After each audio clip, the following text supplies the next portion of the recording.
नमस्कार, मी पंजाब डक हवामान अभ्यासक मुक्काम पोस्ट गुगळी धामणगाव तालुका शिलो जिल्हा परभणी। राज्यामध्ये आता शेतकऱ्याच्या मूग काढणीस आलेलं आहे। तर मूग ज्यांचा काढणीस आलेला आहे त्या शेतकऱ्यासाठी खास करून आनंदाची बातमी।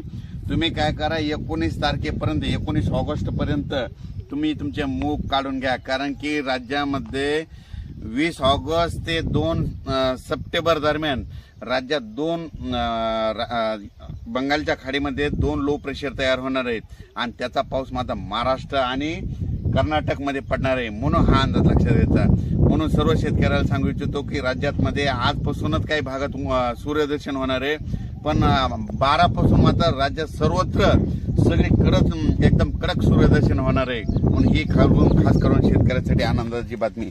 राज्यातील सर्व शेतकऱ्याला सांगू इच्छितो की राज्यामध्ये आज 10 आणि 11 आणखीन 2 दिवस थोडा भाग बदलत थोडे सरी येणार आहेत, म्हणून हा अंदाज लक्षात घ्यायचा।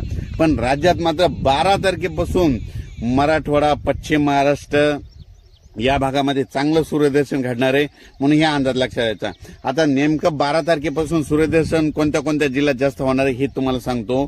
की सांगायचं झालं तर चंद्रपूर, यवतमाळ, नांदेड, हिंगोली, वाशिम, परभणी, त्याच्यानंतर लातूर, बीड, जालना, सोलापूर, उस्मानाबाद, सातारा, सांगली, तसेच पश्चिम महाराष्ट्र, त्याच्यानंतर नगर जिल्हा, त्याच्यानंतर नाशिककडे देखील होणार आहे,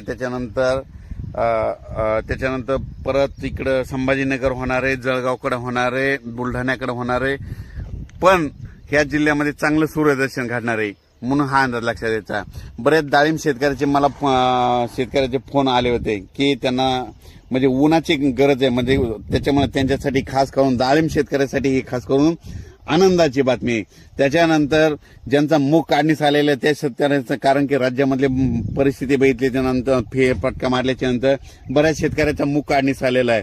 तर ह्या म्हणजे आता 10 दिवस सूर्यदर्शन भेटणार आहे आणि त्या शेतकऱ्याचे मूग सुखरूप घरी येणार आहेत, म्हणून खास करून त्यांच्यासाठी देखील आनंदाची बातमी। 20 ऑगस्ट पासून ते 2 सप्टेंबर दरम्यान बंगालच्या खाडीमध्ये 2 लो प्रेशर होणार आहे आणि त्याचा पाऊस मात्र कर्नाटक आणि महाराष्ट्रामध्ये चांगल्या स्वरूपाचा पडणार आहे। अचानक वातावरणात बदल झाला तर लगेच एक मेसेज दिला जाईल। धन्यवाद।